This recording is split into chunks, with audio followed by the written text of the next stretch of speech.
तो आपके पास जो इक्वेशंस हैं पहले वो लिख देते हैं। V F is equal to V I plus A T, S is equal to V I T plus half A T square, और 2as is equal to V F square minus V I square. लेकिन student याद रहे ये equations आपने apply किस motion पे करनी है, क्या कंडीशन है, किस तरह के न्यूमेरिकल्स, किस तरह के प्रॉब्लम्स को इन इक्वेशन से हम सॉल्व करेंगे। एक तो ये इक्वेशन है for the object which is moving along the straight line, तो ये इक्वेशन है for motion along straight line. एक तो आपने ये याद रखना है, ये स्ट्रेट लाइन के लिए हम लोग डिस्कस करने जा रहे हैं। और दूसरा, इनमें जो ए लिखा हुआ है, चाहे फर्स्ट इक्वेशन है, ये सेकंड इक्वेशन आप देख रहे हैं, ये थर्ड इक्वेशन है, तो तीनों इक्वेशन में आपके पास जो ए लिखा है ये एक्सेलरेशन यूनिफॉर्म है। यानी इन इक्वेशंस को अप्लाई करने के लिए कंडीशन क्या है कि motion must be along the straight line and acceleration of the object should be uniform. Acceleration जो है वो आपके पास क्या होना चाहिए, मस्ट बी यूनिफॉर्म। इन तमाम इक्वेशन में लिखा हुआ ए जो है वो यूनिफॉर्म एक्सेलरेशन है। तो स्टूडेंट अब आप ये देख सकते हैं कि क्या ये जो इक्वेशंस हमने लिखी हैं ये इक्वेशन फ्री फॉलिंग ऑब्जेक्ट के ऊपर या motion of the object under gravity के ऊपर अप्लाई हो सकती है। तो स्टूडेंट अगर ये इक्वेशन आप देखना चाहते हैं for the motion under gravitational force, gravity के अंडर अगर आपके पास ऑब्जेक्ट फॉल कर रहा है या मूव कर रहा है तो उसमें क्या ये इक्वेशन एप्लीकेबल होंगी? यस। जब आपके पास ऑब्जेक्ट पे सिर्फ ग्रेविटेशनल फोर्स लग रही होती है तो उसका एक्सेलरेशन कांस्टेंट होता है, जिसको आप ग्रेविटेशनल एक्सेलरेशन बोलते हैं, 9.8 होता है। तो अगर कांस्टेंट एक्सेलरेशन है, दूसरा अगर ऑब्जेक्ट को यहाँ से रिलीज करूंगा तो अंडर द ग्रेविटी ये स्ट्रेट लाइन के अलॉन्ग मूव करेगा। तो दोनों कंडीशन है कि स्ट्रेट लाइन के अलॉन्ग भी मूव करता है और एक्सेलरेशन भी कांस्टेंट होता है due to the gravitational force. तो ये सारी इक्वेशन आप उस पर लगा सकते हैं जो ऑब्जेक्ट मूव कर रहा है अंडर द ग्रेविटी। तो इन इक्वेशंस की क्या फॉर्म बन जाएगी आपके पास? इन इक्वेशंस की फॉर्म बन जाएगी V F is equal to V I plus G T, और S is equal to V I T plus half G T square यहाँ पर, और 2gh is equal to V F square minus V I square. अब student हम क्या करते हैं, इन इक्वेशन को वन बाय वन मज़ीद एक्सप्लेन करते हैं कि इस इक्वेशन को कैसे न्यूमेरिकल में हम यूज़ कर सकते हैं। इसको समझाने के लिए हम एक सिंपल सी बात, पहले एक एमसीक्यू देख लेते हैं जिससे कि थोड़ी क्लैरिटी हो जाएगी। अगर सपोज मैं कहता हूँ मेरे पास एक जो ग्राफ है वो यू बना हुआ है, एक वीटी ग्राफ यू बना हुआ है। ग्राफ इनिशियली स्टार्ट हो रहा है फ्रॉम अ सर्टेन पॉइंट। चलें इस सर्टेन पॉइंट को मैं कुछ देर के लिए 5 मार्क कर लेता हूँ। ये मेरे पास वीटी ग्राफ था, ये मैंने मार्क कर लिया है। और स्टूडेंट ये ग्राफ जो है ये यहाँ शो किया हुआ है, ये गिवन ग्राफ है और इस ग्राफ का यहाँ पर जो एंगल है वो सपोज 60 डिग्री है और ये एक्सिस आपके पास टाइम के साथ लेबल है। तो अब स्टूडेंट कहते हैं कि इस गिवन ग्राफ के अंदर आपने फाइंड क्या करना है, कैलकुलेट फाइनल वेलोसिटी या velocity of the object, velocity of object after, suppose मैं कह देता हूं आफ्टर 10 सेकेंड। इस ग्राफ से आपने 10 सेकेंड के बाद क्या वेलोसिटी होगी कैलकुलेट करनी है, क्योंकि फर्स्ट इक्वेशन समझाने जा रहा हूं। फर्स्ट इक्वेशन में आप फाइनल वेलोसिटी कैलकुलेट करते हैं, तो मैंने फाइनल वेलोसिटी से रिलेटेड एक क्वेश्चन लिखा है। तो स्टूडेंट सॉल्व करने के लिए आप फर्स्ट इक्वेशन जरा यूज करें, V F is equal to V I plus A T, और आपका कॉन्सेप्ट जो है वो दोबारा यहाँ अप्लाई करना होगा हमें। वो बात आप लोग देखिएगा, इनिशियल वेलोसिटी यहाँ पर कितनी है, वो है 5 प्लस एक्सेलरेशन, वीटी ग्राफ है तो इसकी स्लोप को हम क्या कहते हैं, एक्सेलरेशन। तो आप यहाँ पर स्टूडेंट एक्सेलरेशन को टेंजेंट 60 से लिख लें, और आफ्टर द टाइम 10 सेकेंड आप फाइंड करना चाह रहे थे तो यहाँ पर आएगा 5 प्लस टेंजेंट 60, आपके पास √3 है या 1.7 आप इसे कहते हैं। तो ये आपके पास क्या आ जाएगा 1.7, जब 10 से मल्टीप्लाई करेंगे तो 17 और प्लस ये 5, तो आपके पास जो आंसर है वो अप्रॉक्सीमेटली 22 मीटर पर second will be the velocity after the 10 second. तो ये आपके पास इस हमने समझा है जो इस इक्वेशन से रिलेटेड बात थी। इसी तरह से आप लोग आप यहाँ से टाइम कैलकुलेट कर सकते हैं, आप यहाँ से इनिशियल वेलोसिटी, मतलब आप लोगों के पास डिफरेंट पैरामीटर्स इसी इक्वेशन के फाइंड आउट हो सकते हैं। हमने अभी सिर्फ एक पैरामीटर एक ग्राफ के थ्रू कैलकुलेट करके दिखाया है, लेकिन याद रहे वो तमाम न्यूमेरिकल जिनमें के ये कहा जाए ऑब्जेक्ट को अपवर्ड थ्रो किया है अगेंस्ट द ग्रेविटी, उनमें आपने फाइनल वेलोसिटी क्या करनी है, जीरो पुट करनी है। और जिन न्यूमेरिकल्स में कहा जाए कि object is released under the action of gravity, यानी इसको फ्री फॉल करवाया है, वहां आपने इनिशियल वेलोसिटी जीरो करनी है। न्यूमेरिकल अप्रोच के लिए दो बातें आपने याद रखनी है, वो तमाम न्यूमेरिकल जिनमें अपवर्ड थ्रो किया जाएगा उनमें आप फाइनल वेलोसिटी जीरो पुट करेंगे, और जहां पर वो आपके पास रिलीज किया जाएगा फ्रॉम द सर्टन हाइट, वहां पर आप क्या करेंगे स्टूडेंट, इनिशियल वेलोसिटी जो है वो आप जीरो पुट करेंगे। अभी हम लोग इससे रिलेटेड आगे चलते हैं कि अगर सपोज सेकेंड इक्वेशन से हमने कुछ अंडरस्टैंडिंग बनानी हो तो उसके लिए हम कुछ रिलेशंस देख सकते हैं। सेकेंड इक्वेशन के लिए अगर सपोज मेरे पास एक ऑब्जेक्ट फ्री फॉलिंग है स्टूडेंट, तो आप देखें फ्री फॉलिंग के लिए हम देखते हैं, हमने पहले फर्स्ट इक्वेशन की कुछ अंडरस्टैंडिंग बनाई इस एमसीक्यू से, अब सेकेंड इक्वेशन के लिए कुछ रिजल्ट लिखते हैं। फ्री फॉलिंग ऑब्जेक्ट के लिए आप इस इक्वेशन को जरा लिखें, VIT plus half GT square equation है। तो स्टूडेंट यहाँ से आप देखेंगे अगर फ्री फॉलिंग है तो फ्री फॉलिंग ऑब्जेक्ट का VI 0, तो ये आपके पास आ जाएगा 0T, और आपके पास ये इक्वेशन खत्म तो आ जाएगा हाफ GT स्क्वायर। और यहाँ से आपने याद रखना है कि आपके पास अगर ऑब्जेक्ट यहाँ से आपने फॉल करवाना है तो ज़मीन से हिट करने में कितना टाइम लेगा वो आप कैलकुलेट कर सकते हैं। 2s या 2 हाइट आप लिख लें over G is equal to T square या फिर स्क्वायर रूट। तो ये स्टूडेंट आपके पास है कि जब आपके पास कभी ऑब्जेक्ट फॉल करवाया जाता है फ्रॉम द सर्टन हाइट, तो time to hit the ground को हिट करने में कितना टाइम लेता है ऑब्जेक्ट, ये आपके पास इस फॉर्मूले से आएगा, time to hit the ground. ये time to hit the ground है under the gravity from height, जिसको हमने इक्वेशन के अंदर क्या लिखा हुआ है, फ्रॉम हाइट S लिख लें, H लिख लें, ये मैंने लिखा हुआ। और यहाँ से आप लोग ये भी देख रहे हैं कि S जो है ये प्रोपोर्शनल टू किसके है, T स्क्वायर के, यहाँ पर आप देख सकते हैं। यानी इसका मतलब है डिस्टेंस यूनिफॉर्मली कवर नहीं होता। जब आप कभी ऑब्जेक्ट को फॉल करवाएंगे यहाँ से, तो उसका जो डिस्टेंस कवर होगा और उसका रिलेशन क्या होगा टाइम के साथ, स्क्वायर ऑफ द टाइम के साथ, वो डायरेक्टली प्रोपोर्शनल है। अगर आपके पास ये कोई भी ऐसा क्वेश्चन आए तो ये मत सोचिएगा कि आपके पास अगर यहाँ से ऑब्जेक्ट फॉल करवाया जाए तो वो आपके पास अगर आप कहते हैं टोटल उसने ज़मीन से हिट करने में सपोज 100 सेकंड लेने हैं, तो क्या मैं कहूँ हाफ डिस्टेंस कवर करने में वाकई हाफ टाइम लगेगा? तो ऐसा नहीं है। उसने जो डिस्टेंस कवर करना है वो प्रोपोर्शनल टू T नहीं है बल्कि proportional to square of the time है। इसकी अंडरस्टैंडिंग के लिए हम एक MCQ भी देखेंगे। बहरहाल ये इक्वेशन अभी आपने अपने जहन में रखनी है।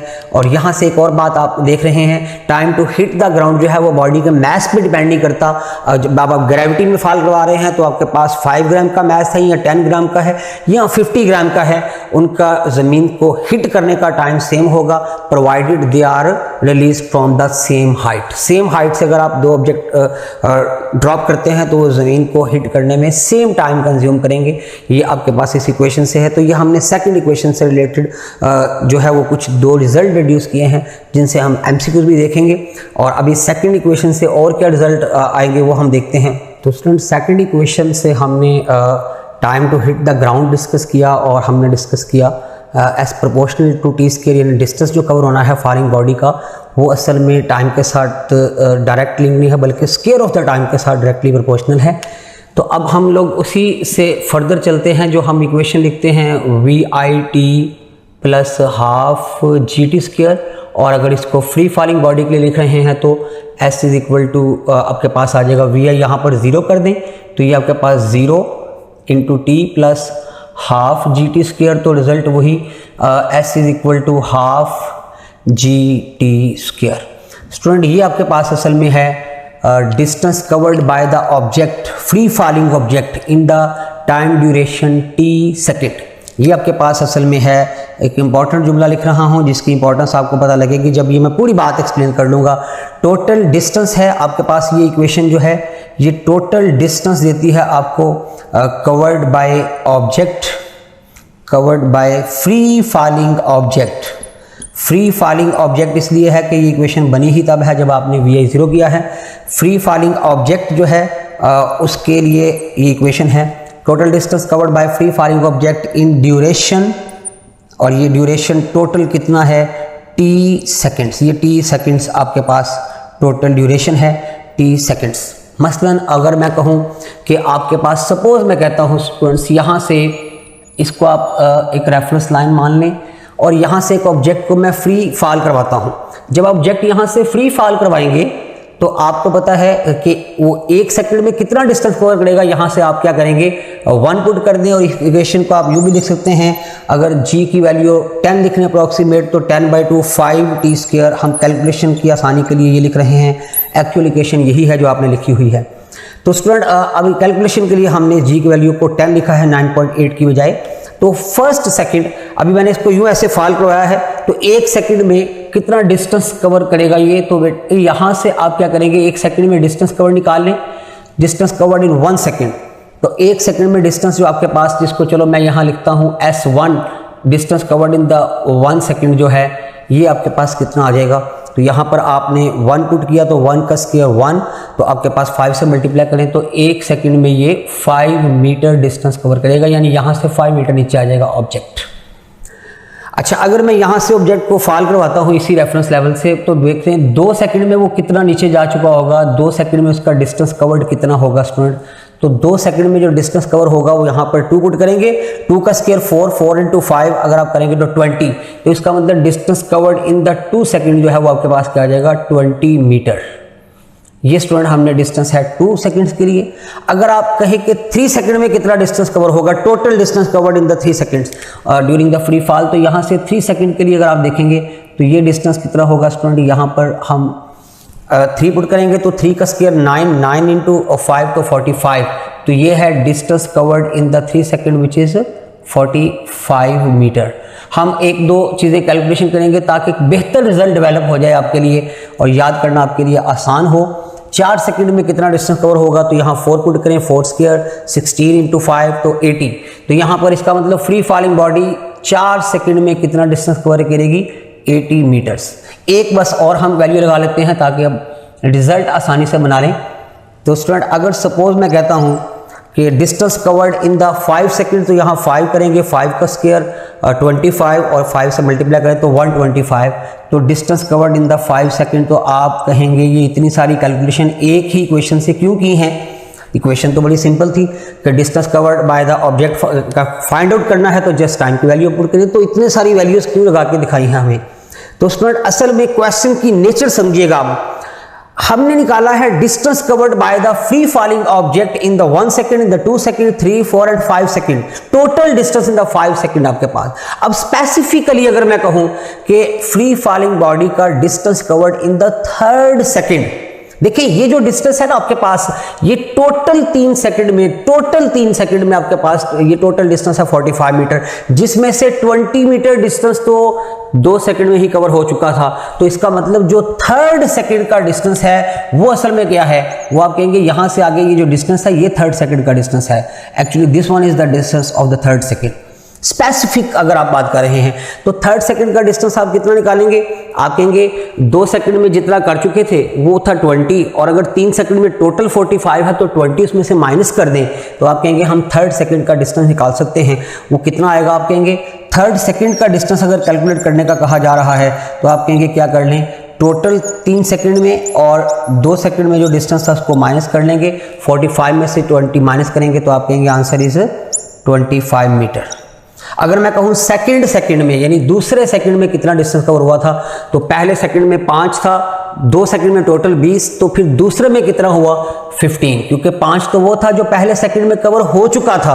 अगर टोटल 20 करना है तो दूसरे सेकंड में 15 और करना पड़ेगा ताकि टोटल आपके पास 20 आ जाए। तो अगर इसी तरह से मैं लिख दूं कि सपोज मुझे डिस्टेंस 4th सेकंड का निकालना है, 3rd का निकालना है, सेकंड वाले का निकालना है, तो मैंने यहां पर लिख दिया है डिस्टेंस इन द सेकंड वाला सेकंड जो है वो आपके पास कैसे आएगा, तो वो आपके पास था S2 - S1 which is actually in दोनों को अगर माइनस करेंगे तो आपके पास क्या आएगा, 2 सेकंड में टोटल 20, पहले सेकंड में उसमें से 5, तो सिर्फ दूसरे सेकंड का कितना आ गया, 15 मीटर। तो स्टूडेंट ये हम लोगों ने एक स्पेसिफिक सेकंड के डिस्टेंस की बात की है। इसी तरह 4th सेकंड के लिए आप कर सकते हैं कैलकुलेट, फिर मैं जनरलाइज कर दूंगा रिजल्ट को।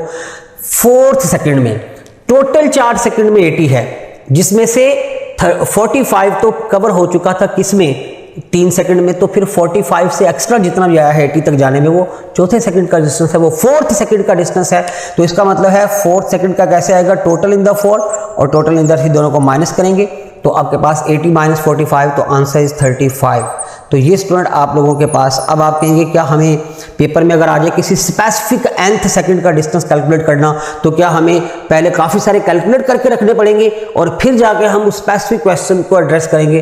तो नहीं स्टूडेंट, ये आपकी अंडरस्टैंडिंग के लिए हमने बनाया था। अब मैं आपको जनरल बात बताता हूँ, distance covered by the free falling object in the nth second, किसी एक स्पेसिफिक सेकंड के लिए distance covered by free falling object, हम distance covered by free falling object calculate करेंगे